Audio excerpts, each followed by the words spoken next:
Hello.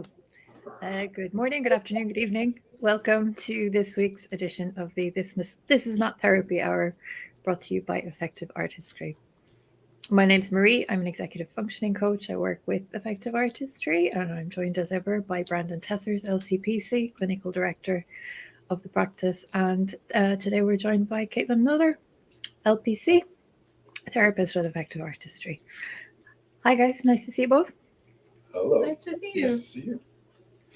I'm just going to make sure I've got the chat box up. If anybody is joining us in the chat, feel free to add your comments and questions, and I'll read them out to Brandon and Caitlin as we go through the episode. This is not therapy, as Brandon always says, for so many reasons. But it's a chance to have an open conversation with Brandon and today Caitlin about a topic of your choice. Sometimes we pick a topic, so we have something to start with. But if you pop into the chat and you have any questions or comments and you'd like to ask questions about something other than what we're talking about, feel free. We'll go in whatever direction you want to go with. How are you all doing today? Good. I just realized that I didn't change the name and I don't know how to change it, so we'll figure that out for next time. Next time. Brandon Tessers, but Yeah. I can be Tessers and you can be Brandon. that's great. Okay. I'll roll with that. No, good. How are you, Marie? I'm all right, thank you. Yeah, I'm going on holiday this week, so I'm a little bit giddy and excited. I'm looking forward to catching some sun. Oh, you're going on holiday? Yeah, Where are you going? Portugal. I've never been before, Oh so my I'm gosh. That's so very excited to get some sun. Yeah. Wow. So just a week. But yeah, really looking forward to it. Mm-hmm. What else has been happening? Not much else. Just frantically trying to tidy up the house and make sure the place is presentable for the cat sitter who's going to be here while I'm away. Yeah. So, we haven't got a set of questions for this week's topic, but I wanted to maybe chat a little bit about the language we use around personality disorders and the medical model based on a piece of research you shared this week with us, Brandon, that I think was intriguing, to put it diplomatically. And it covered a topic that I see used a lot on social media, or a word that I see used a lot on social media, and it can be interpreted in a bunch of different ways. So it'd be nice to get your interpretation of it today. And Just, that word. I don't actually know what that research was. I didn't read the full article.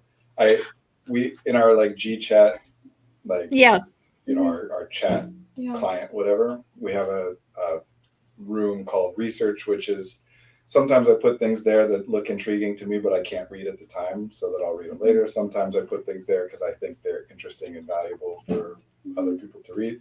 Sometimes I put things there because I think it's interesting and valuable for people to see that this is the way that other people talk about things. Yeah. Yes. I think that one was kind of more of that latter, the way. Yeah, it felt more like an antagonist. Just more, like we talk about all the time, language matters, and we want to be aware of the language we're using, but that involves being aware of how people generally interpret the language, right?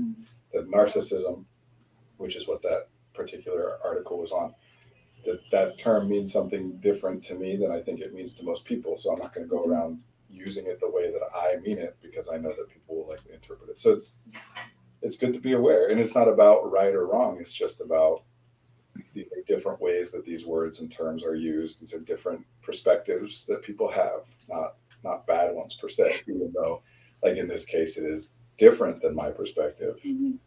But value to it, or it wouldn't exist. Somebody has found some value in it. A lot of people. So that was the thing that jumped out at me, is that it was an article based on a study that was conducted in Italy about the links between narcissism and maladaptive daydreaming. But some of the traits that were described could equally be applied to a diagnosis of autism. And that's what I found intriguing, that these seemingly very different diagnoses or views. I think that's what I said. It depends on who's observing the behavior.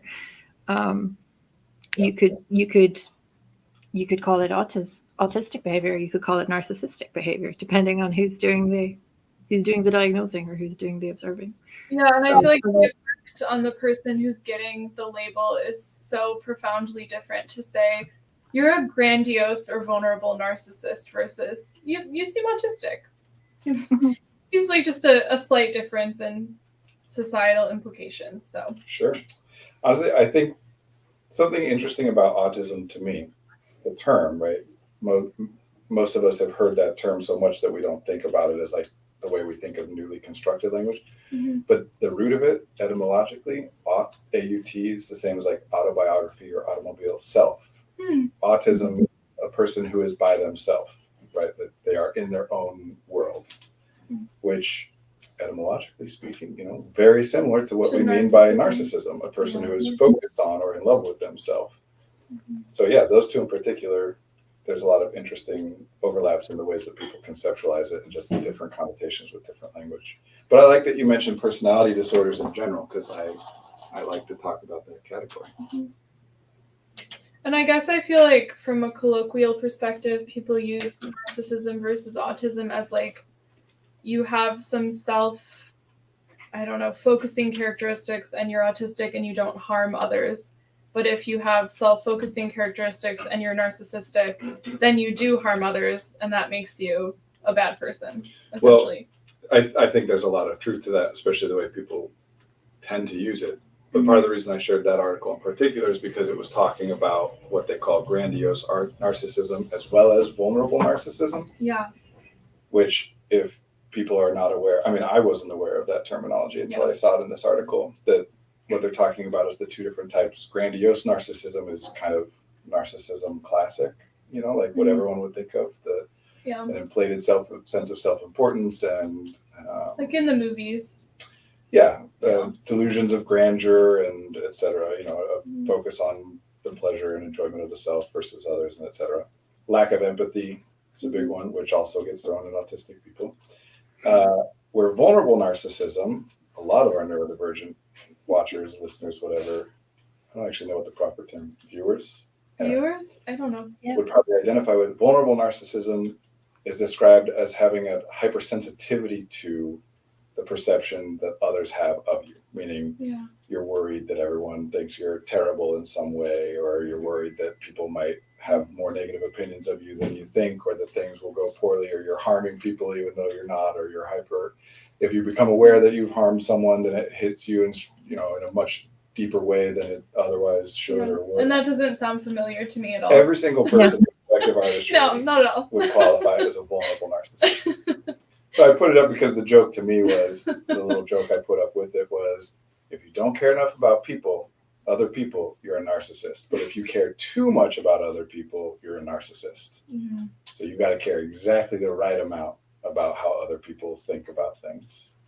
And who gets to decide what exactly the right amount is? Right. Mm-hmm. Doesn't it theoretically shift from context to context? And, I don't know. The other joke I made was, it to me is a very glaring example of the kind of capitalist philosophy underlying the medical model of, how dare you think you are important? Like you think your needs and wants are important. Your experience is important. No. Which I feel like is ironic, because to technically win at capitalism, you have to be a grandiose narcissist. By that definition, yeah. And that's kind of the thing. It's same with like delusions of grandeur is a clinical symptom. Well, but what if you end up doing those things, right? Like who gets to determine whether it's delusional? Yeah. If someone's like, oh, I'm going to be a movie star someday, well, they might be. Mm-hmm. So can we say that's a delusion of grandeur? Who gets to make that call? Yeah. But then some people, once they've accomplished it, then it's, oh, these people are great examples of how to be. Mm-hmm. But when you think you might accomplish something like that, that's maladaptive. Yeah. Yeah, I think about my experience working in inpatient psych and the labels that were put on people, and oh my gosh, it is a horror show. Yeah. Personality disorder. personality is not a thing. Mhm. Obviously, like a lot of this stuff, it's a construct, and no construct is technically a thing. But I'm talking about even the way that we generally conceptualize that in our culture. Like the more clinical term would be characterological concerns, things that are true of a person that follow them across the course of their life, or that trends that seem to be related to the individual, or variables about the individual more so or completely independent from external variables, right? But if you like, let's do it ourselves. If we're supposed to say, what do we mean? What do people mean generally when they say personality? Like, what is that? What are we talking about?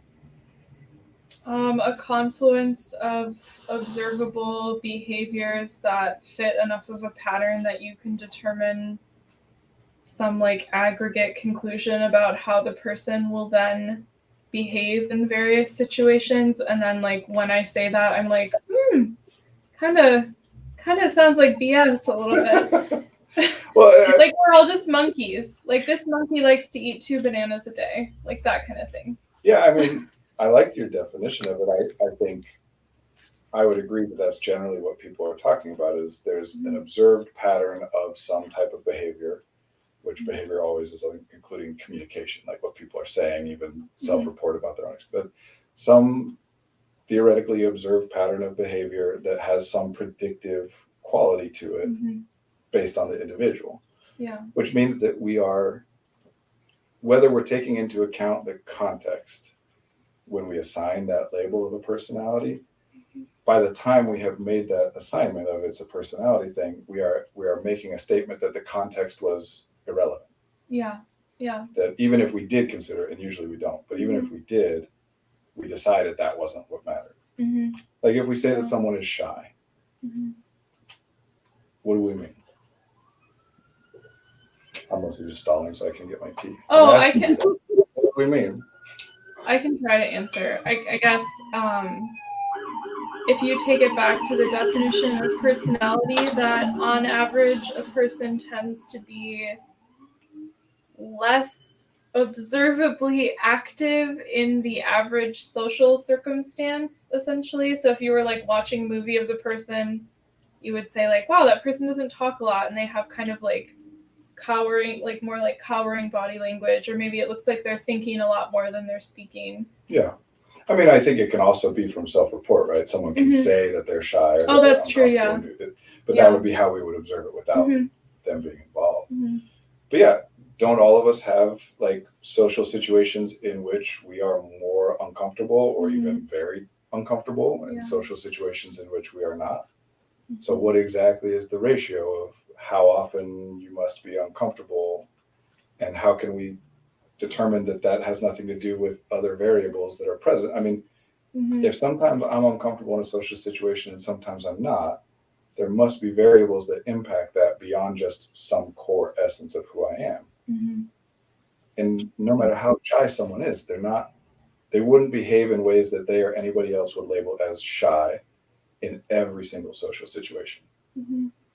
I would have classed myself as shy for a long time. That would have been the label I'd apply to myself. Now that I know myself a bit better, I would say that I'm quite outgoing, but prefer to meet people one-to-one.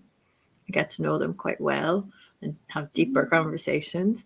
But also that I have auditory sensitivities that make it hard for me to socialize in big groups. And so I tend to be quiet because I'm trying to listen instead of trying to talk. I'm trying to hear what's going on around me.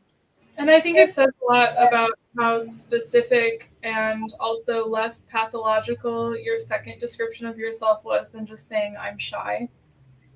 Yeah, well, and I mean, I put that one out there because it is not one that we have like a personality disorder assigned to. Yeah. So it isn't one that is officially considered to be pathological, although it is still generally talked about as though it is worse than the alternative. I feel like if you take it super far, they could say social phobia. Maybe. I mean, which is ridiculous. Again, it's ridiculous. I don't agree. I would say that it's not that the term shy doesn't have utility. You know, like because again, if we switched it to the word tall or whatever, like I would be generally considered to be tall and no one would quibble with that, even though we could do exactly what we're doing right now and say, well, in some contexts I would be considered tall and in others I wouldn't. But across the board, by and large, I'm going to, unless I'm hanging out with a bunch of like NBA players, I'm probably going to be one of the tallest in the room. So I'm trying to say it's not that it's useless, these terms. Just like any identity label, they're useful. But it gets really tricky when we codify it into a pathological thing, when we make it an official diagnosable disorder, especially ones like personality disorders that have way more stigma attached to them than most other disorders still at this point, borderline and histrionic and antisocial. And that in many cases are used to remove a person's autonomy. I actually remember a really specific patient or client or whatever in the hospital who was diagnosed with borderline, and it literally broke my heart because I could immediately see the person just like sink as just like they got like the worst tattoo on their back that you could ever, something like that, like a thing that will stay with them forever. And it was really sad to watch. And I was like, okay, this is, yeah. Well, narcissistic personality disorder is another one of those. You tell someone they're a narcissist and they feel terrible, which, first of all, right there, if someone actually met the definition of being a narcissist the way that we culturally define it, why would they feel bad about being labeled as a narcissist? Doesn't the fact that you feel bad about being labeled as a narcissist mean that you do care about how other people perceive you, and you don't like the idea that you might be over-focused on yourself and want to be like? Oh, but that would make you a vulnerable narcissist, according to that study, right? Exactly. Because you care, you're also a narcissist. The link between those two things is the overinflated sense of self-importance. One is, in grandiose narcissism, they're saying you think you're so important that nobody else's needs matter. And the other is you think you're so important that everything is about you, and everybody must be thinking and talking about you all the time. But I've had a problem with the concept of clinical narcissism. I'm not trying to get rid of the term, just like I'm not trying to get rid of the term shy. I've had a problem with the clinical use of that term long before I knew about vulnerable narcissism, because somebody explained to me how anyone has access to any information that isn't filtered through themselves. Yeah, we're all walking around in this body. We can't escape ourselves. Yeah. If you think that anything you think or feel is regardless of, it does some end around your personal perceptions, biases, whatever, then you're just wrong. And by labeling other people as, it's the same way as people who are saying like, I'm not biased, other people are biased. It's not true. It just means that you're not paying attention to your biases anymore, and that you're likely to be defensive or dismissive when somebody else points out a bias of yours. You've identified it as a bad thing. And so you're keeping your distance from it. But what's bad about something that is universal and inevitable? Yes, everything you think, everything you feel, everything I do is all filtered through our prior experiences, our beliefs, our desires, our perceptions. There is no other option. Why would we pathologize that? And I'm getting kind of lost because I'm trying to think, what would be an appropriate social context for someone to label someone a narcissist. And I think what I've observed in my friends when they've talked about people that they believe are narcissists in their life, they're essentially just saying, this person has very deeply hurt me. And I'm wondering if we replaced that language, if it might actually be more powerful and specific than just saying, I read an article on Psychology Today or in the Huffington Post or whatever saying that if you're at 5 out of 8 characteristics, that means you're a narcissist. And I mean, again, everything has a value to someone somewhere, and the more popular and common something is, the more value it's had to more people, or the more disproportionately it's valuable to people who have the ability to make it widespread beyond its value to others. There's value to it. And yes, especially for, in our culture, women who are socialized in such a way that there's if anybody does something that I, the observer, doesn't like, then I don't like it and I don't like them to some degree, right? Mhm. If you are a woman in our culture, the consequences of my not liking what you're doing and my not liking you to some degree are much worse, Yeah. generally speaking. Mhm. So a result of that, and it's not exclusive to women, but more prevalent, more socialized. Women are incentivized to do this more, Yeah. is to justify intellectually, reasonably, like logically be able to justify doing anything that they think someone else might not like. So in that sense, being able to call someone a narcissism is very useful to be able to justify, I'm leaving them, I'm giving up on them, I don't care about them anymore. I can justify it because they're a narcissist. It's a personality disorder. I don't have to be saying they're a bad person. I'm just saying they have a disorder, but either way, it's not going to change and I should stop. I don't have any reason to sit around and try and make it work anymore or whatever. And I think sometimes it's not just, I feel like you just said something like, what was it? That it doesn't mean that they aren't a bad person. I feel like for some people it means that they're like an extra bad person. Sometimes, yeah. So like you're like the worst it gets. So, but yeah, I think that's interesting. So are you saying that like based off of the way women are socialized in society that they're less likely to do something that person A dislikes? So calling them a narcissist is a way to be like, I can leave this person because they're a narcissist. It's not just because they're a bad person. Yeah, women are socialized and incentivized to put up with crap longer than men are. And therefore the bar is higher. And again, we're talking generally, not for a specific individual. Yeah. And of course, I would say this is not about biological sex or gender either. It's about people who are socialized as women, treated the way that we broadly treat women in this culture. They need to be able to, there's more reason for them to more frequently need to be able to justify meeting that higher bar. In fact, men are socialized the opposite way. We're told to do things without justification. That if you need to explain yourself and think through, no, just you want it, take it, go for it, trust your gut, follow your instinct, act on impulse. There's a reason that all the things we're talking about tend to show up at or be diagnosed at different rates. I was just thinking that even grandiose and vulnerable narcissism, I feel like there's a gendered line there as well, that women are more likely to be diagnosed as vulnerable narcissists and men as grandiose, just because of the outward or the perception of the behavior.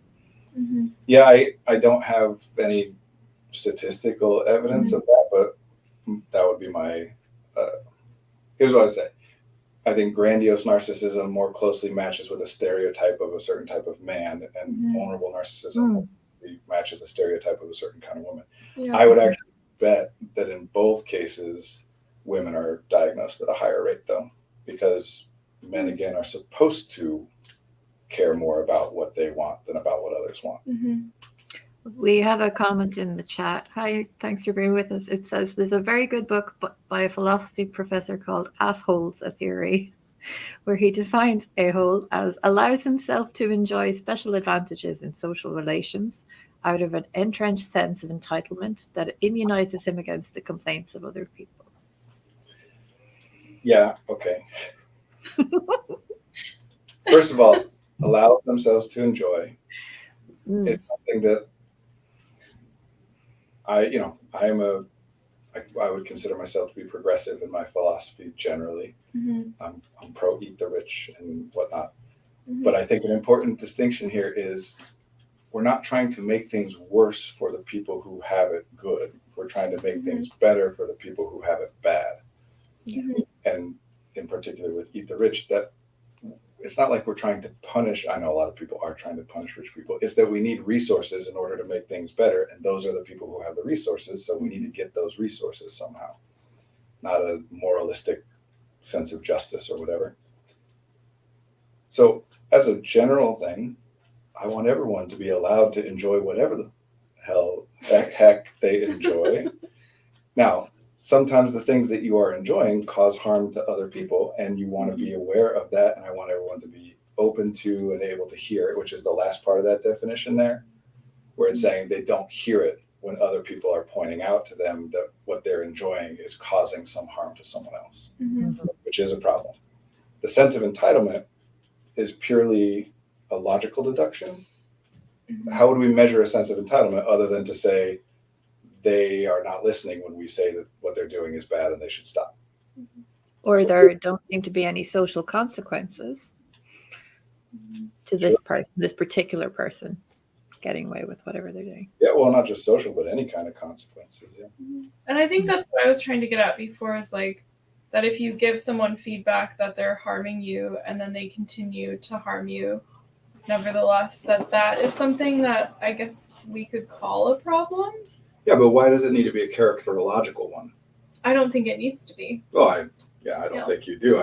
That's what I'm saying about the general statement about this. Of course, we want to pay attention to, I don't like what's happening, or what is happening is harmful to me, even though it's enjoyable to you, or what you're doing is harmful to me, whether you think it is or agree that it should be or not, or whatever.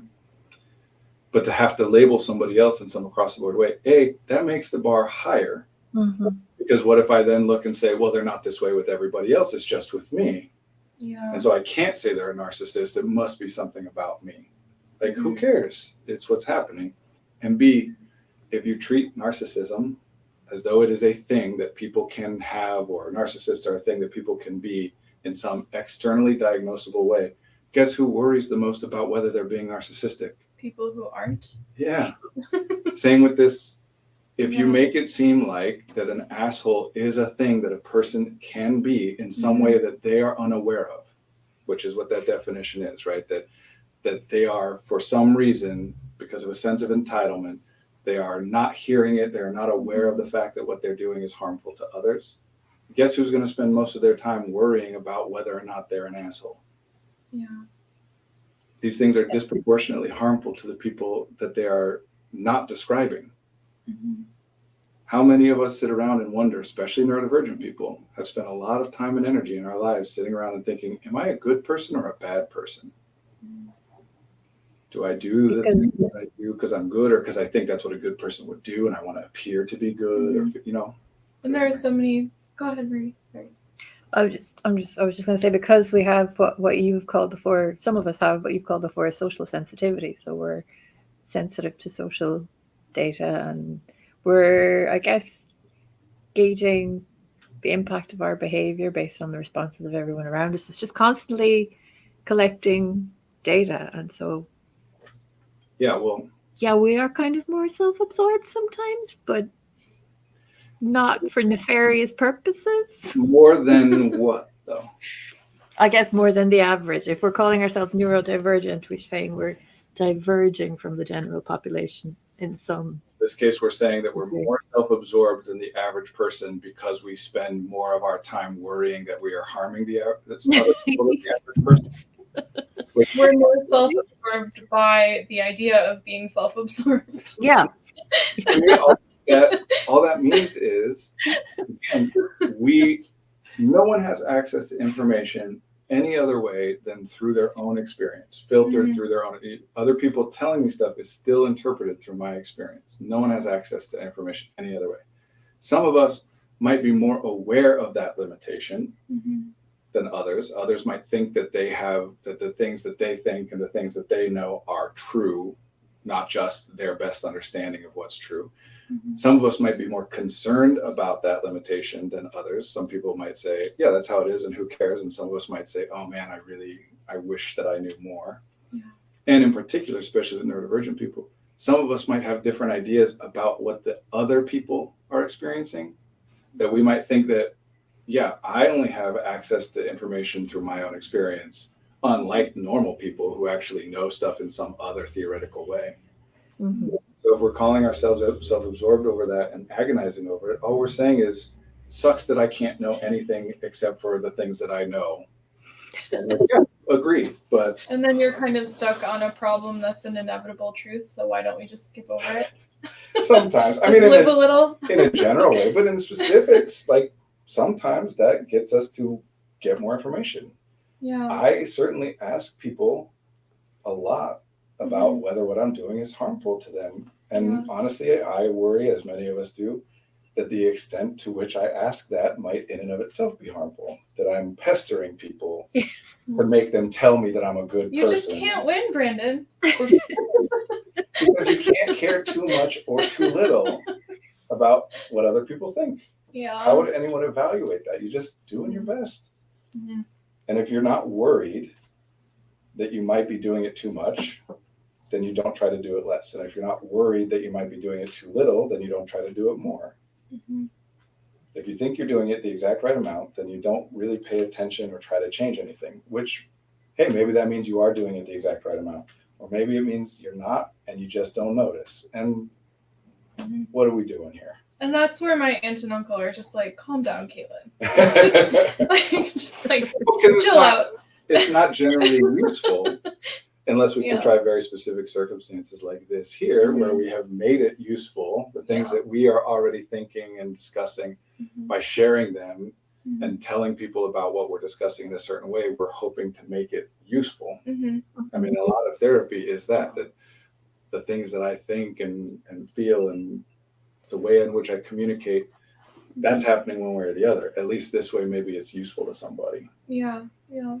Because I think a lot of when people have the privilege to be able to kind of choose their profession, that's involved in pretty much anybody choosing a profession. It's like, this is stuff I like and would do anyway. Might as well try to make it useful to somebody else and therefore, valuable to people or society at large. Yeah. Because it's unsolvable. And that's fine as long as you recognize that it's unsolvable. There's nothing wrong with wanting to be perfect as long as you know that it's impossible. It's only when you start to think that not only is it possible, but that most people do it. This is the neurodivergent thing again. That everybody else does this perfectly and never struggles with being misunderstood or overly drained or whatever. Which is not to say that your experience isn't as bad as it is. Your experience is exactly as bad as it is. And what everybody else's experience is doesn't really matter. You don't have to have it worse than somebody else to be able to justify that you don't like the way it is and that you want to do something about it. It can be useful at times to have an understanding of what the average is. But just be aware that when we do that, we're almost always going to assume that everybody else has it better than us. This is very, very thoroughly researched that everyone assumes that they are above average, which obviously is statistically impossible. And I'm going to admit that I have a very negative bias towards social media, but I feel as though social media makes that worse. Sure. I mean, certainly some aspects of it much more than others, I would say, but there is definitely a version of like clout chasing, which sometimes people will refer to as the oppression Olympics, which of us has it worse?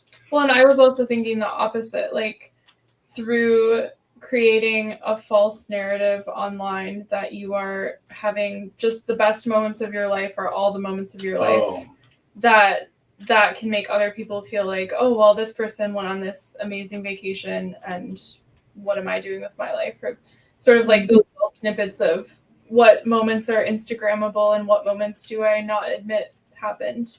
Absolutely. I would say that over time, and this is purely anecdotal, but over time, I think social media started as almost purely that. Yeah, it's getting better. Right? Well, I don't know.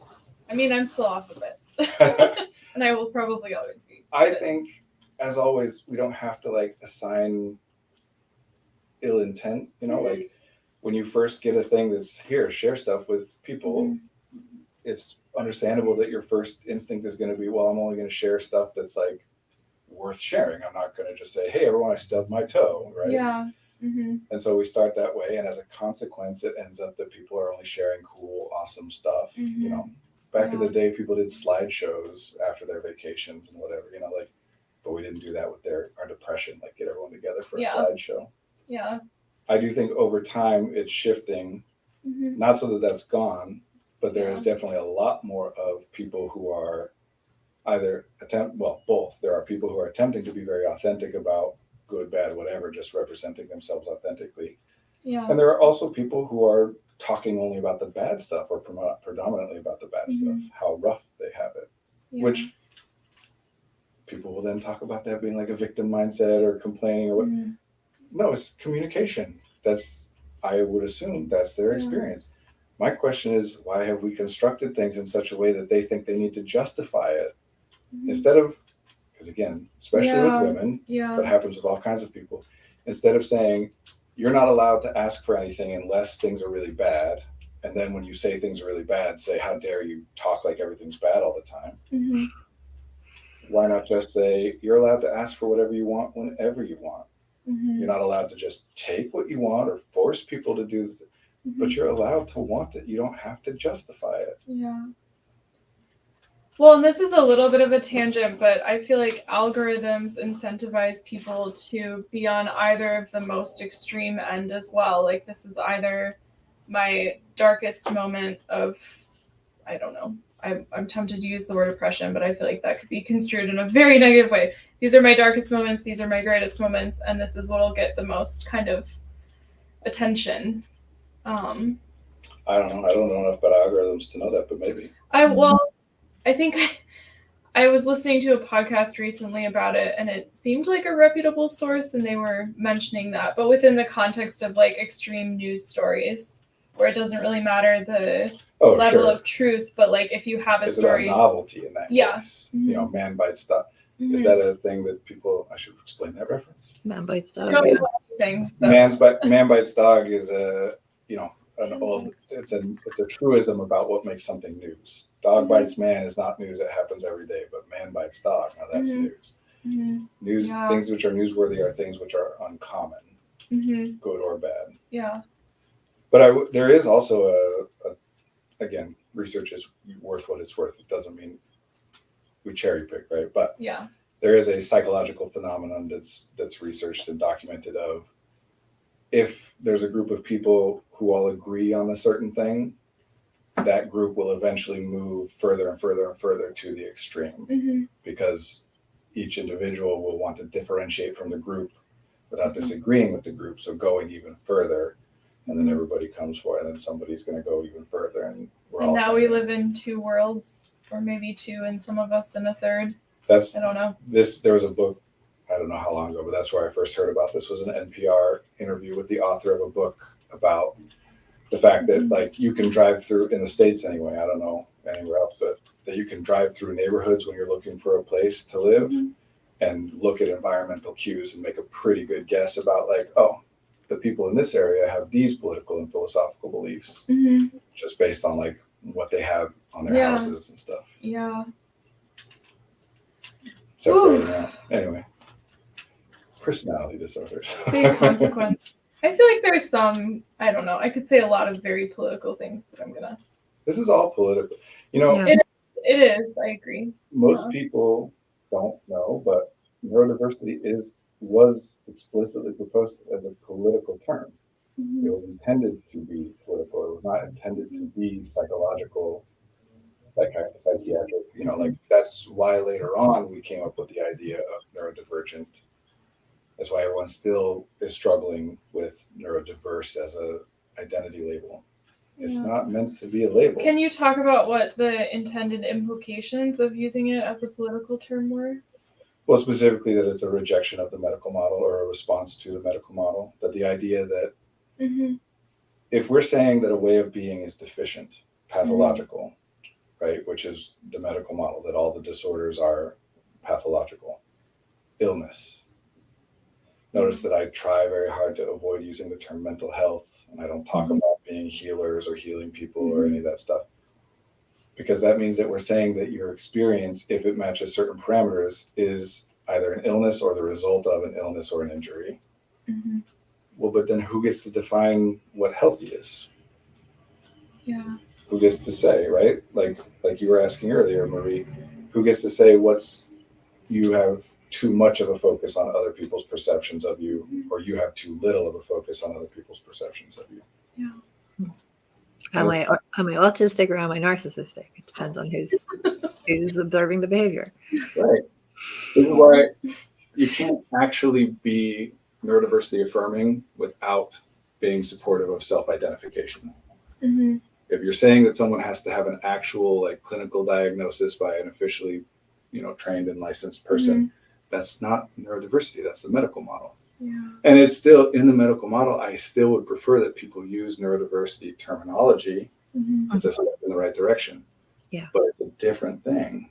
Well, it's interesting. I'll see like a turning point with clients when they say, oh, I was diagnosed with MDD, GAD, BPD, bipolar 2, ASD. And I'm like, well, what resonates with you? What do you agree with? Like, do you agree with any of them? And they'll look at me like, wait, I have a choice? Like, I can agree or disagree with this thing? Like, here's a question.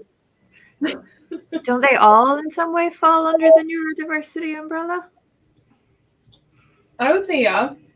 I mean, again, to me, what you're talking about is not the umbrella of neurodiversity, but the umbrella of neurodivergence. Yes, sorry. Yeah, you're right. Yeah. These all qualify as being neurodivergent identities, Mm-hmm. in which case I would say yes, but I would say literally any identity a person has Mm-hmm. qualifies under that umbrella. The only Yeah, because I think divergent is queer. If a person says that they are, then they are. Mm-hmm. But there are no standards that must be met. No one has to run any tests or prove a thing. Mm-hmm. If a person thinks they are or says they are, then they are. Yeah. But neurodiversity, yes, it's not an umbrella. Neurodiversity is just a statement about each of us is completely unique, Mm-hmm. which everyone would agree with, and then just makes the very like controversial second point of, and therefore each of us all have different experiences and different behaviors, and we can't map those across to each other one to one and say that some are healthy and some are disordered. Mm-hmm. Doesn't mean that it's not useful to call it a disorder. Doesn't mean it's not a disability. None of this means that. This is about the assignation of moral value. Yeah. That it is better or worse to be a certain way across the board, which it is not. Yes, autism and ADHD and all these other things are disabilities, and they're not all bad. Mm-hmm. If you think that they are, then again, that's not neurodiversity, that's medical model. Mm-hmm. And you can say you're neurodiversity affirming all you want, but if you say, nope, in all ways it would be preferable to be allistic than to be autistic, that's just you calling it a deficit without using the word deficit. Mm-hmm. There must be situations and contexts in which it is disadvantageous and situations or contexts in which it is advantageous. Mm-hmm. Otherwise, it is a deficit if it's only ever bad. Mm-hmm. And that's another moment with working with people where they just kind of get like wide-eyed and look really happy when I'm like, there are advantageous aspects of this and disadvantageous aspects. And they're like, what? Advantageous? And then they're like, yeah, I'm a theoretical physicist and I like think about problems all the time, but I also have anxiety. And it's like, well, maybe some of these things, yeah. I just love that phrase, but I also, Yeah. as though having I'm sick. anxiety is counter to being a physicist. Yeah, and then we'll talk about like the process of what does a super anxious thought for you look like, and it looks very similar to like, oh yeah, I was thinking about this physics problem, and it was just running through my head at night, like that kind of thing. Call it hyperfocus, call it a special interest, call it rumination, call it anxiety, call it looping. Depending on what you're thinking of and how it's impacting you and when and how able you are to get on it or off of it, we'll call it different things, but it's all the same thing. In this case, it's just thinking about a thing a lot. Mm-hmm. Yeah. And just to be clear, I'm not trying to erase people's distress that anxiety causes them. No, that's just to be the point of all of this is that you don't need any secondary source to tell you that it's okay to like or dislike something that you like or dislike. We are not trying to tell anyone that they should not dislike the things that they dislike. Yeah. What we're trying to say is you don't need anybody else's permission to like it or not like it. Mm-hmm.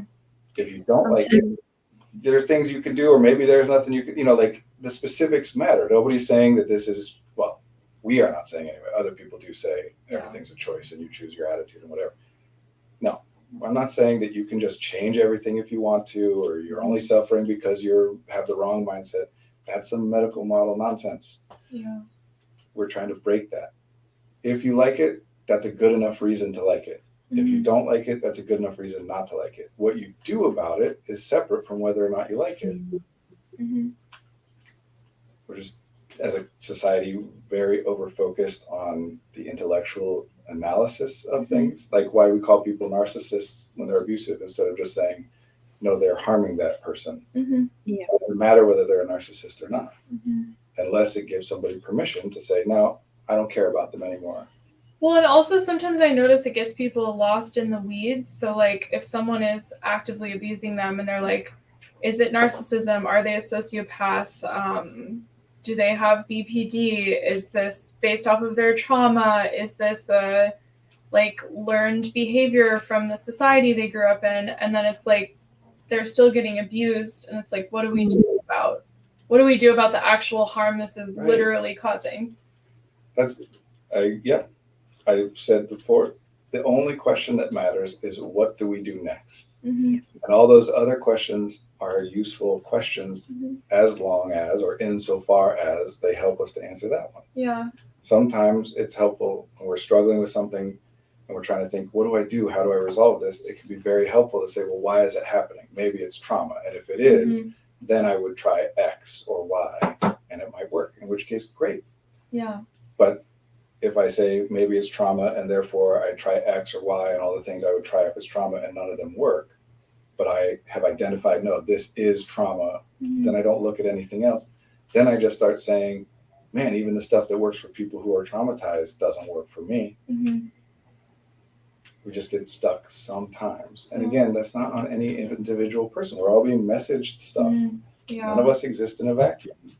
No one is supposed to have considered anything that they've never been given any reason to consider. Yeah. You gotta stop blaming the individual, is all I'm saying.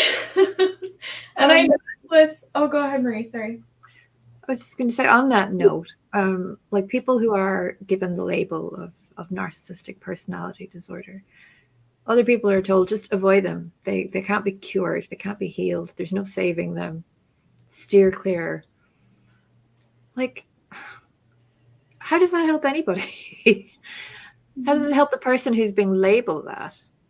How does it help them to interact with the world around them in a way that's more positive and beneficial?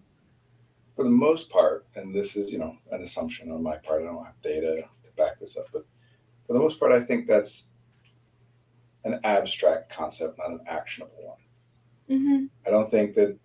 I think that people who are saying, hey, stay away from someone who's labeled with narcissistic personality disorder, I think those people probably aren't interacting with anyone that they know that's labeled with narcissistic personality disorder. So it's just a philosophical position, not a thing they'd actually do.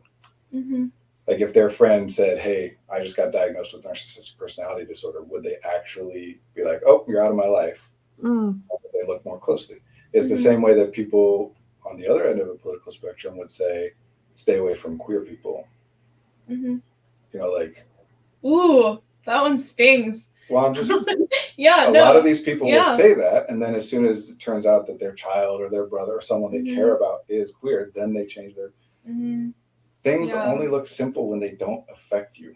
As soon as they affect you, they're not so simple anymore. And I think the other side of that problem, Marie, too, is like, if you're the person saying this person is narcissistic, they're harming me, then you can have permission to no longer have a relationship with them if they're harming you with or without the label of narcissism. Because I feel like that's the other side of that coin. It's not exactly what you asked, but I think it relates to our conversation. So. Honestly, I really do think this stuff backfires more than it helps because it's a high bar. Then someone's got to be like, I got to make sure that they're a narcissist. Like if you have to be able to say that someone is a bad person before you're allowed to stop trying to make it work with them, doesn't that just keep you in the relationship longer instead of just being like, no, I don't like this, I'm out? Yeah. And that reminds me of another thing I wanted to say is like, I'll have clients come in and talk about a negative relationship they have, and they'll feel the need to tell me like 100 reasons why this person hurt them, all the analyses. And when I stop them and I say something like, I believe you, like, I'm happy to hear more, but I also believe you. Like, if you tell me this person is abusive, I believe you that they're abusive. They're just like, oh my gosh, like someone just believes me. I don't have to like write a treatise on the 100 ways they've hurt me and why it makes sense. Like what Brandon's saying, like you can leave a relationship before it turns into a complete, disaster, and you have 10 labels for it and 100 articles on it. Because notice that these labels usually only go one way in the power dynamic, right? It's not the abuser usually, unless they find using this particular strategy, calling the person they're abusing narcissistic, harms them or keeps them under their control. They might do that. But Less usually likely. the abusive narcissist, quote unquote, is not going to their friends and therapists and whatever and complaining about how their victim is narcissistic. Mm-hmm. It is intended to be, I think, at least in many cases, a weapon given to people who are disadvantaged in the power dynamic Mm-hmm. to use against the other person. Yeah. But it generally doesn't do that. Mhm. You can tell anybody that your abuser is narcissistic, they're not going to do anything. Like, Mm-hmm. the police don't get to come and do something about it because you're saying they're narcissistic or whatever. Yeah. It's very useful, almost in the way that like a CBT kind of a conditioned response to an automatic negative thought would be. Mm-hmm. If you're like, no, he's a good person or whatever, then to say to yourself, no, he's a narcissist, could be very useful to somebody to change their way of thinking. Mm-hmm. But again, like we're talking about, that makes it a high bar. You have to justify, well, but he's so sweet, and Mm-hmm. automatically slipping into making the man the narcissist in her scenario, in my invented hypothetical. Yeah. But they do more harm than good, because even that rule, right? Don't associate with someone who's identified as having narcissistic personality disorder. Mhm. If someone is identified as having narcissistic personality disorder and also is the kind of person and acts in the kind of way that you're worried they might act, then why would they tell you they have narcissistic personality disorder? The ones who are telling you they have narcissistic personality disorder are much less likely to be the kinds of people who are going to behave in the way you're worried they might behave, unless they are thinking that if they say that, it lets them get away with stuff, which people But it's rare. theoretically do. People Yeah. theoretically will do Yeah. things like, hey, what do you want from me? I'm a narcissist, or hey, you can't expect any different from me. I have bipolar disorder or whatever. Mm-hmm.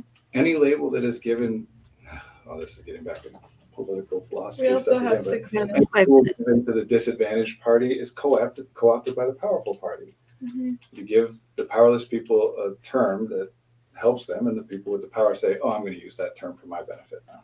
Mm-hmm. Ooh, that gave me chills. And you can do both. It doesn't mean we shouldn't use any terms, et cetera, et cetera. But Language. I Words, hate words, the words. idea that we are telling people that there is some deficit, which is what people generally mean when they say the word disorder, Yeah. with them in their personality, which is some theoretical, like, just, it's your soul, basically. It's just who you are, who you've always been, nothing you could have ever done about it, nothing you can do about it. It's just you. Mm-hmm. Sucks that you drew the short end of the stick in this one life that you get, that you just happen to be someone with borderline personality disorder or Ooh. Yeah, we're just labeling people as broken. yes. Mm-hmm. Though different disorders are used differently in practice. In theory, everything in the DSM is, put on an even footing. In practice, that is not the case. Mm-hmm. I am not really aware of, I can't think of any, although I'm open to the idea that there are some, but I can't think of any scenarios in which someone is given the label of a personality disorder with the intent that it benefit the person that you're labeling. Okay. Can anybody think of one?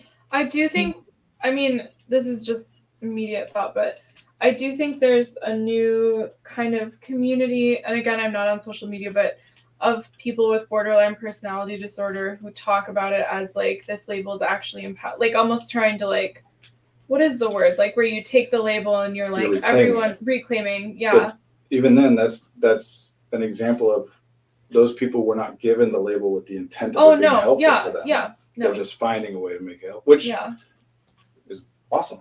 Like anytime any of us has to go through something crappy, like let's get the use out of it that we can. Yeah.